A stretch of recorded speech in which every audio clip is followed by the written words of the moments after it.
Before the pandemic, we were looking in the book of Hebrews, but that's been a long time ago, and we didn't finish the book of Hebrews, and I want to kind of go back to it and kind of start over. By the way, on the pandemic, it was just a month ago that over at Oklahoma Christian University, this Omicron was everywhere. I mean, literally everyone had it. Today, there's not a single case of it. So the good news is this thing may be disappearing. And I kind of wish that we'd all stop talking about it. And I kind of wish they quit putting on the television how many people have got it and this kind of thing, and that kind of thing, because it just seems like things are kind of going away, and I hope they are. I want you to know that, and this is kind of a discussion thing. It's informal. I want us to enjoy our time. But I don't know if there's any other book in the New Testament other than maybe the Gospels, and you know how I feel about the book of Romans. I think it's outside of the stories of Jesus and the Gospels, I think the book of Romans is the most powerful New Testament book that we have. But the book of Hebrews may be more timely than any other book for today. And yet it is probably more overlooked than any other book that we have in the New Testament. And if you'll think back through your history, can you remember how many times you have studied through the book of Hebrews? Or been in a class where you work your way through the book of Hebrews?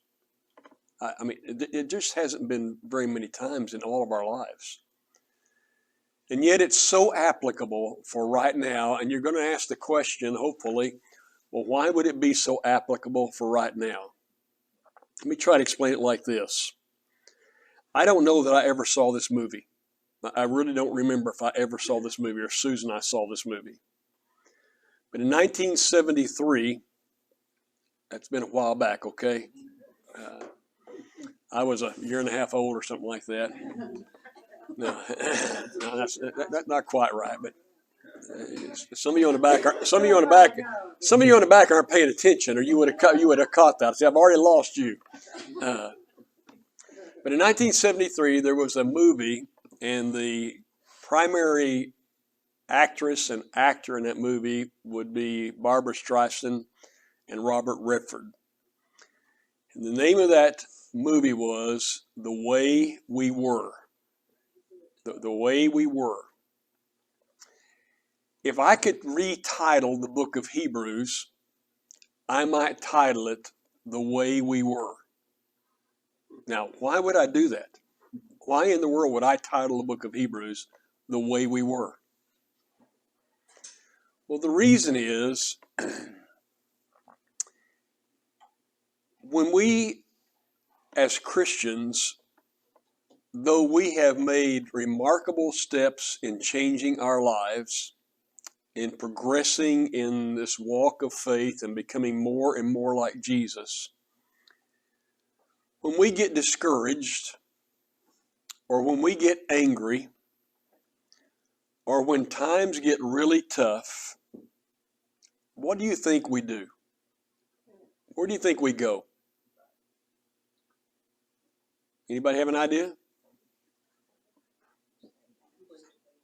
What did you say? Okay, that's exactly right. We have a tendency to go back to where we were. And if you would think about it, there are probably times in your life right now when certain things trigger you and you begin to talk like or act like you did way back even when you were in high school. Now, in high school, I was pristinely pure and nice. And if it hadn't been for Ricky Trent, I would have been even better. Ricky Trent he lived behind me, he lived across the alley from me, and he would try to beat me up about once a week, you know. And he was fairly successful at it, by the way. You know? But it's amazing to me how something can trigger inside of me, and And I act more like I was back then than I am today. Does that make any sense to you? I really act more like I was back then than I really am today. Now, that's not just something triggering, but when I get really tired, I get really discouraged, or life gets really heavy, or I begin to wonder, is this all worth it? I tend to go back to that which used to be and which used to feel so very comfortable. Does that make sense? I even do that in the clothes that I wear. So I can be kind of dressed up in slacks and shoes that I don't like to wear, and I can be in those all day long. And when I get home, what do you think I want to put on? Do you think I keep wearing those all the way till it's time to go to bed? I want to go find something that's comfortable. And it may be a pair of shoes that I've had for a long, long time, or it's probably these jeans that are a little bit baggy, and I really like baggy jeans because they're just so comfortable, you know. And so we kind of always go back. The entire book of Hebrews is written for that reason. It's written to people who want to go back and be like they were because it's just comfortable and it's easy, and they're giving up on this life in Christ. Now, let me ask you, do you think it's harder to live as a Christian today than it was in days gone by, say 20 years ago or 40 years ago? Which is harder? I think it's today.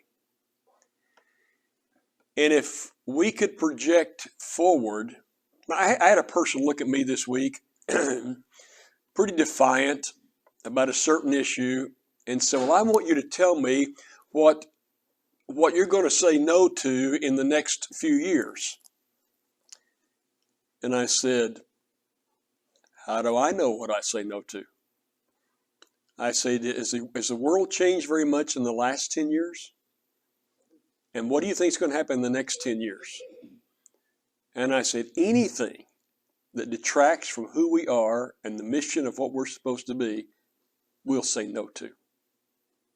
But I don't know what that is. But you can count on it.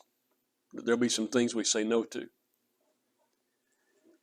Now, the world is changing so quickly, so very quickly right now, that if you let yourself, you can get discouraged even with that, and you can become frightened with that. I shouldn't tell you I looked at my phone while I was here tonight, but I felt my phone bounce in my pocket, and I kind of looked at it.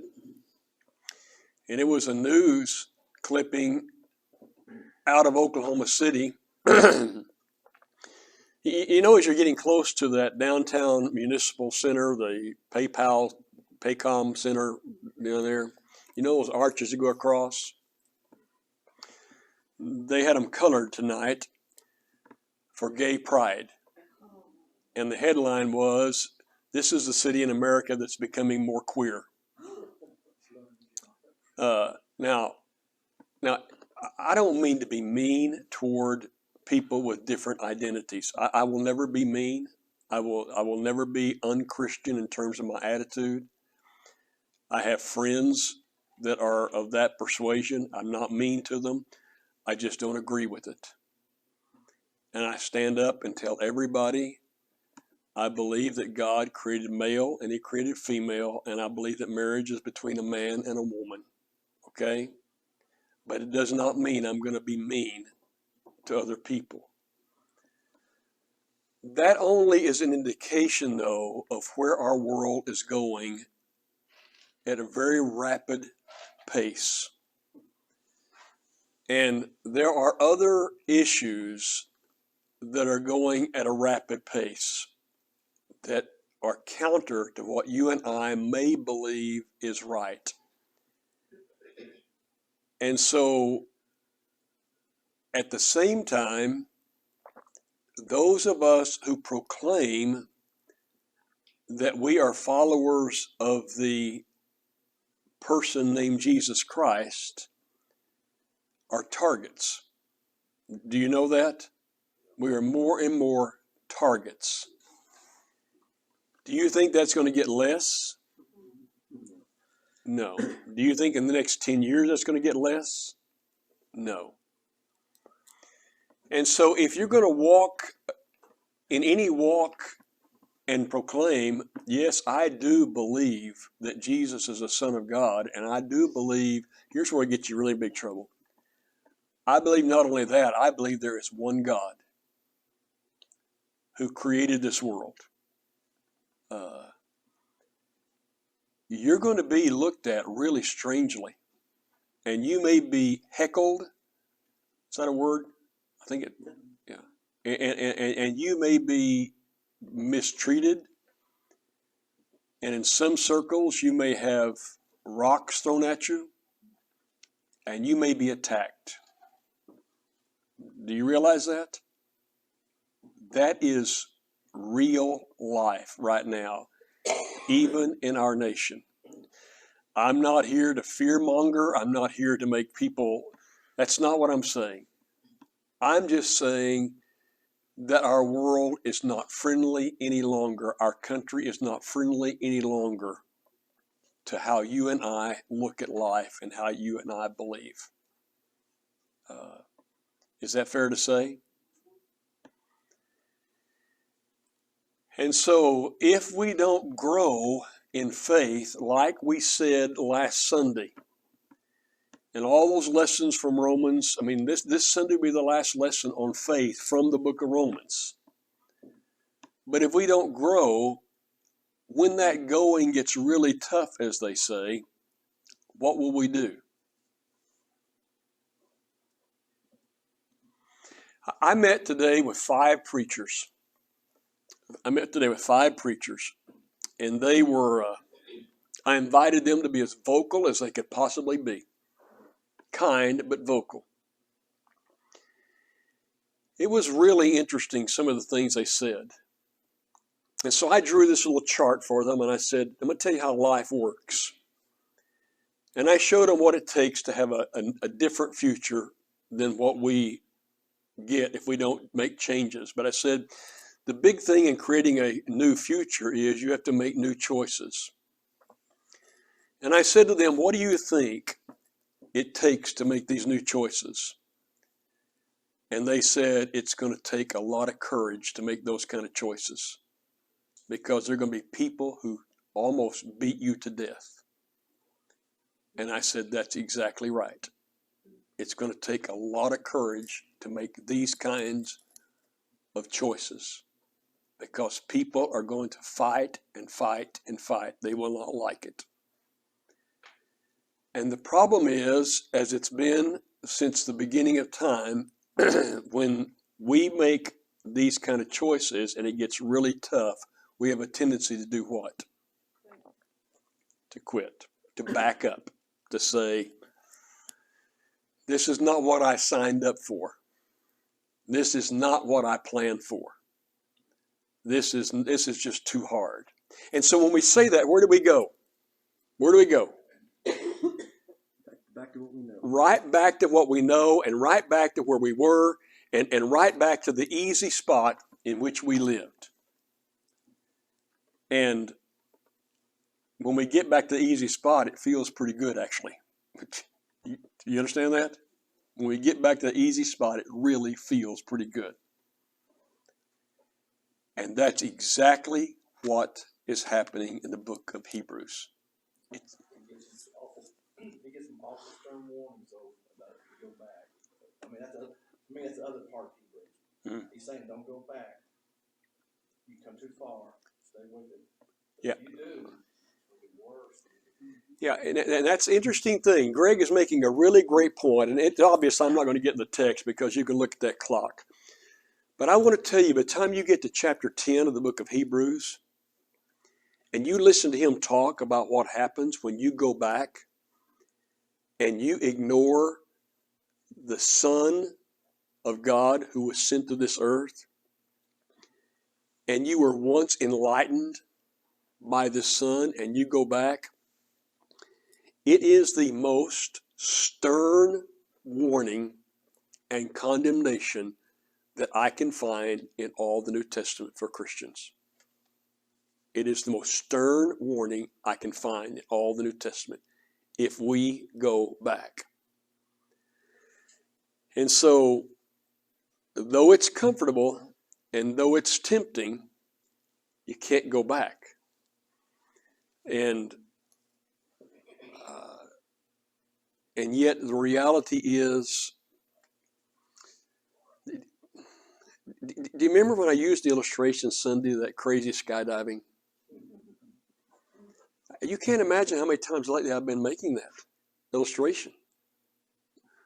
Because I'm telling you, when you're sitting on the edge of that seat, like this, and your legs are dangling out of that plane, and you are chicken like I am, okay? And you look down, there's 10,000 feet, and I see a speck, I think it's a barn. And you're saying, how in the world do I get out of this? I don't want to do this, you know. And at that moment, here's the deal. If that guy wasn't tied to me and I could have scooted back in that plane, I'm afraid I would have. Okay? But he pushed me out. Now, had he not been on my back, I'd have died. Okay? So how many times have you jumped out since then? Well, I'm not dumb. Okay? I mean, anybody does it more than once. You've got to really question their psyche. Okay?